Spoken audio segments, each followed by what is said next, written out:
Hello everyone, कैसे हो आप सभी लोग। उम्मीद करता हूँ बढ़िया होगे और अपनी पढ़ाई एकदम ज़बरदस्त तरीके से कर रहे होगे। तो आज इस वीडियो में देखेंगे मेरे भाई अपनी CHSL 2018 की Tier 2 यानी डिस्क्रिप्टिव पेपर की कॉपी, ठीक है ना।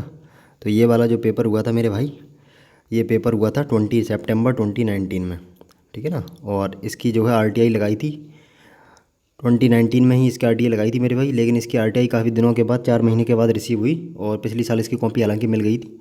तो आज ये वाला वीडियो बना रहे हैं मेरे भाई इसलिए कि क्योंकि जो 2020 वाला एग्ज़ाम होने वाला है उसके बाद जो डिस्क्रिप्टिव का पेपर होगा, तो जो लोग नए हैं, पहली बार देने वाले हैं, तो वो देख सकते हैं किस तरह से जो है कॉपी आती है, क्या क्या जो है किस तरह से मार्किंग होती है, किस तरह से जो है क्वेश्चन पूछे जाते हैं और कैसे लिखे जाते हैं, ठीक है ना दोस्त। तो इस वाले वीडियो में हम देखेंगे। और जो लोग नए हैं मेरे भाई, तो उनको सीखने को कुछ ना कुछ मिलेगा। जो पहले दे चुके हैं एग्ज़ाम, वो तो जानते हैं किस तरह की जो है लिखना होता है, ठीक है ना। तो शुरुआत करते हैं। देखो इस तरह का, देखो ये फ्रंट पेज होता है मेरे भाई। इसमें देखो तमाम तरह के देखो इंस्ट्रक्शन लिखे होते हैं, आपको ये सब पढ़ने होते हैं, ठीक है ना। ये सभी इंस्ट्रक्शंस पहले सबसे नंबर पढ़ने होते हैं। और इधर वाले पार्ट में क्या है, इधर वाले पार्ट में काम करना होता है। जो मेन काम ये बड़ा ध्यान से करना होता है मेरे भाई। यहाँ पे देखो रोल नंबर लिखा जाएगा मेरे दोस्त। यहाँ पे अपना रोल नंबर डालना है आपको, यहाँ पे अपने साइन करने हैं और यहाँ पे लगता है आपका थंब इम्प्रेशन, ठीक है ना दोस्त। और यहाँ पे ये सबसे मेन काम है मेरे भाई। कई लोग यहाँ पे छोड़ देते हैं ये वाली चीज़, कॉपी हो जाती है रिजेक्ट मेरे भाई। यहाँ पे आपको लैंग्वेज सेलेक्ट करनी है, जिस भी लैंग्वेज में आपको लिखना है, ऐसे और लेटर, ठीक है ना। तो मैंने लिखा था हिंदी भाषा में अपनी। तो देखते हैं कैसे क्या कितने मार्क्स मिले हैं, ठीक है ना दोस्त। और कैसे क्या जो है बॉक्स बने होते हैं, उनमें लिखना होता है, तो देखते हैं, ठीक है ना। यहाँ पे जो है ये एक एग्जामिनर का काम होता है ये वाला, और ये इन्विजिलेटर का काम होता है, ठीक है ना। तो यहाँ पे देख सकते हैं आप, ये ऐसे था, ऐसे में मिले हैं 35 मार्क्स। और ये है लेटर में मिले हैं मेरे भाई 37 मार्क्स। तो टोटल मेरे थे 72, जो कि ठीक ठाक स्कोर है मेरे भाई। डिस्क्रिप्टिव में 70 प्लस होना बड़ा अच्छा स्कोर माना जाता है मेरे भाई। तो ठीक ठाक नंबर थे। देखते हैं कैसे क्या लिखा गया था और जो है किस तरह से मार्क्स मिले हैं, ठीक है ना। तो अब एक एक करके जो है देखते हैं। पहले ऐसे देखेंगे, उसके बाद लेटर। तो यहाँ से देखो मेरे भाई लिखने की शुरुआत होती है। ये एक पेज जो है खाली दे रखा होता है। इसके बाद क्या होता है, ये था हमारा ऐसे का टॉपिक, ठीक है ना दोस्त। ये था टॉपिक ऐसे का। ऐसे किस पे आया था, जनसंख्या नियंत्रण ही हमारी सभी समस्याओं का एकमात्र समाधान है। 250 वर्ड में लिखना होता है आपको ऐसे, आपको पता ही है मेरे ये बात। और यानी पॉपुलेशन कंट्रोल के ऊपर था मेरे भाई। तो देखते हैं, एक बार पढ़ के सुनाते हैं आपको, ठीक है ना, कैसे क्या लिखा है उसके हिसाब से जो है। तो देखते हैं, फटाफट से पढ़ के सुनाते हैं, सुनना है आपको, ठीक है ना। जब किसी भौगोलिक क्षेत्र में पर्याप्त कृषि उपज व उपलब्ध संसाधनों के उपयोग में कमी आने का आभास होने लगे व स्थिति नियंत्रण से बाहर होने लगे, तो ये जनसंख्या वृद्धि का संकेत है। वास्तव में आज पूरा विश्व इस समस्या का सामना कर रहा है। अगर इसी गति से जनसंख्या में वृद्धि होती रही तो वो दिन दूर नहीं जब हमें अपनी धरती के विनाश का भागीदार बनना पड़े। भारत व चीन जैसे देशों जिनकी आबादी विश्व भर का लगभग 40% है, वहीं भारत का क्षेत्रफल पूरे विश्व का महज 2.4% है। अब यहाँ पे देखो कंटेंट तो आपको पता ही मेरे भाई, और बीच बीच में जो है 2-4 फैक्ट भी डालने होते हैं, जिससे जो है हमारे ऐसे का इंप्रेशन थोड़ा ठीक ठाक बन जाता है, ठीक है ना। जितने फैक्ट आपको मालूम हो, अगर सही मालूम है तो बस वही डाल देने हैं आपको, ठीक है ना। ऐसे हमारा थोड़ा सही इफेक्टिव बन जाएगा।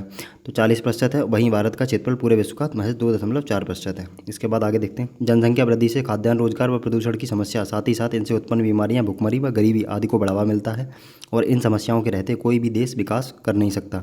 हाल ही में जारी एक वैश्विक हैप्पीनेस इंडेक्स में भारत का 140वां स्थान। अब जो भी लेटेस्ट चीज़ है उसके अकॉर्डिंग वो आपको जो है इधर उधर से भाई मेरे इसमें कनेक्ट करनी है, ठीक है ना।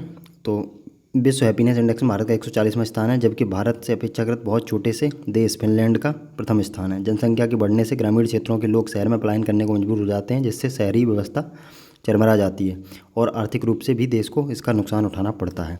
अतः स्पष्ट है, इन समस्याओं के रहते कोई भी देश तरक्की नहीं कर सकता। हालांकि भारत सरकार समय समय पर परिवार नियोजन संबंधी कार्यक्रम चलाती रहती है, परंतु सरकार के साथ साथ हमें भी इसमें भागीदार बनना होगा तथा अपने समाज में जागरूकता फैलानी होगी। वास्तव में जनसंख्या वृद्धि एक वैश्विक समस्या है जिसे मनुष्य ने स्वयं ही निर्मित किया है। अतः पृथ्वी का श्रेष्ठ जीव होने के नाते उसे ही कदम उठाने होंगे जिससे समस्या को ख़त्म किया जा सके, व समस्त विश्व को एक खुशहाल व समृद्ध स्थान बनाया जा सके। तो ये था हमारा ऐसे मेरे भाई। इसको लिखना होता है 250 वर्ड में, और चाहें तो आप जो है 10% ज़्यादा लिख सकते हैं, ठीक है ना, और 10% कम भी लिख सकते हैं, चल जाएगा। लेकिन इससे ज़्यादा, बहुत ज़्यादा वर्ड लिमिट क्रॉस नहीं करनी होती है मेरे भाई। तो मेरा हालांकि मेरे भाई 280 के आसपास वर्ड चला गया था, लेकिन फिर भी जो है ठीक है, इतना हो जाता है। तो इसमें जो है मार्क्स मिले हैं 35। और अब देखते हैं मेरे भाई। तो इस तरह के बॉक्स बने होते हैं, इन्हीं में आपको लिखना होता है, इससे बाहर जो है वर्ड नहीं जाना चाहिए, ठीक है ना। बिल्कुल बीच में लिखेंगे, और एक से ज़्यादा वर्ड एक कॉलम में लिखना नहीं है आपको, ठीक है ना। तो ये था हमारा ऐसे। अब देखते हैं मेरे भाई लेटर देखते हैं किस टॉपिक पर आया था और जो है कैसे क्या लिखा है, ठीक है ना दोस्त। तो ये था हमारा लेटर। देखो इसमें एड्रेस वगैरह सब कुछ दे रखा होता है, आपको जो दे रखा है एड्रेस वगैरह वही सब लिखना है और उसी के आधार पे आपको लिखना है। तो अब आया था लेटर, आप शिवानी या शिव हैं, निवासी CGO कॉम्प्लेक्स रोड, नई दिल्ली, और ये दे रखा है पिन कोड। अपने छोटे भाई नमन को सेल फ़ोन के अत्यधिक प्रयोग से होने वाली हानियों से अवगत कराएं। तो छोटे भाई नमन को पत्र लिखना है मेरे भाई, किस चीज़ से? सेल फ़ोन की हानियों से बचने के लिए या होने वाली हानियों से अवगत कराने के लिए। तो इस तरह से देखो यहाँ पे आपको एड्रेस दे ही रखा है। तो इस तरह से देखो, ये मेरे भाई मेन काम है ये वाला, ठीक है ना। कंटेंट क्या है वो तो आप लिख ही दोगे अंदर बॉडी में, लेकिन मेन काम है मेरे भाई फॉर्मेट। लेटर के अंदर फॉर्मेट के नंबर एकदम सॉलिड होते हैं, तो फॉर्मेट को आपको ध्यान देना है, ठीक है ना। यहाँ पे सबसे पहले लेटर जो एड्रेस जो दे रखा है वो लिखा है CGO कॉम्प्लेक्स लोधी रोड, नई दिल्ली 110003, ठीक है ना। उसके बाद एक बार ये लाइन छोड़नी है मेरे भाई, उसके बाद यहाँ पे आपको डेट डालनी है, ठीक है ना, 29 सितंबर 2019। और उसके बाद फिर से एक लाइन छोड़नी है, उसके बाद सैल्यूटेशन देके फिर शुरू करना है मेरे भाई, प्रिय अनुज नमन। इसके बाद शुरू करते हैं, देखें पढ़ते हैं साथ में।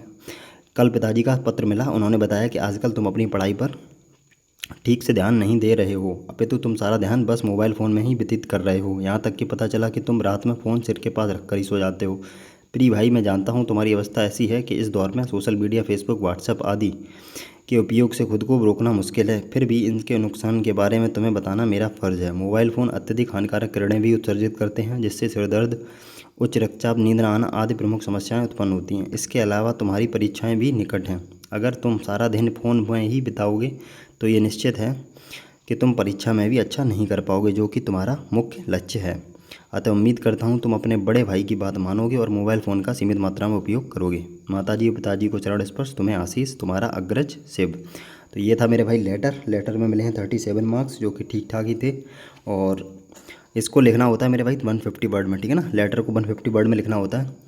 और ये लास्ट ही पेज था, बिल्कुल लास्ट पेज में लास्ट ही लाइन पे ख़त्म हुआ था मेरा भाई। तो ये था जो है अपना ऐसे और लेटर। तो टोटल आपको पता है कितने मार्क्स मिले हैं, 72 मार्क्स मिले थे। और इस वीडियो को बनाने का मकसद मेरे भाई एक ही था कि आपको जो है, जो लोग नहीं पहली बार देने वाले हैं एग्ज़ाम, उनको थोड़ी जानकारी हो जाए किस तरह से क्या जो है आता है पेपर्स Tier 2 का लिखने के लिए, और कैसे जो है उसमें लिखा जाता है, ठीक है ना मेरे भाई। तो आप चाहो तो जो है किसी भी लैंग्वेज में सिलेक्ट करके लिख सकते हो, जिस भी लैंग्वेज में आपकी पकड़ बढ़िया है। तो ये था इस वीडियो को बनाने का मकसद मेरे भाई। आगे मिलते रहेंगे अगले वीडियो में। Till then take care. और अगर वीडियो अच्छा लगे मेरे भाई तो ज़रूर शेयर कर देना बाकी लोगों के साथ, और वीडियो को लाइक कर देना। ओके।